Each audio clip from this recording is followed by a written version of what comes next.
আসসালামু আলাইকুম। এটা হচ্ছে একটা বাল্ব। তো এটা সম্ভবত হয়তো সাদাই হবে, যদিও আমি জানি না। তো এটা হচ্ছে 65 ওয়াট। তো এটার ভিতরের অংশটা একটু দেখাই কি অবস্থা হয়ে আছে। দেখতে পাচ্ছেন ময়লায় একেবারে কি অবস্থা হয়ে আছে। তো সম্ভবত সার্কিটটাতে সমস্যা, আমরা একটু দেখব এবং বাল্বটা একটু দেখব যে সব কি ঠিকঠাক আছে কিনা। তো এটার ভিতরের অবস্থাটা কি দেখতে পাচ্ছেন, ময়লা। আগে এটাকেও সুন্দরভাবে ওয়াশ করতে হবে, পেট্রোল বা থিনার দিয়ে, যে কোনো একটা কিছু দিয়ে ওয়াশ করে নেওয়ার পরে কিন্তু আমাদের বাকি কাজটা করতে হবে। তো এটা হওয়ার মূল কারণ হচ্ছে এই জায়গায় যে ফ্যানটা দেখতে পাচ্ছেন, এখানে কিন্তু একটা ফ্যান আছে, এই যে দেখতে পাচ্ছেন ফ্যানটা। এই ফ্যানটার কারণেই কিন্তু মূলত এই এতগুলো ময়লা এটার ভিতরে চলে আসছে।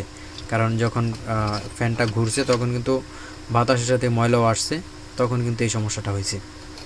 তো দেখতে পাচ্ছেন কী অবস্থা হয়ে আছে।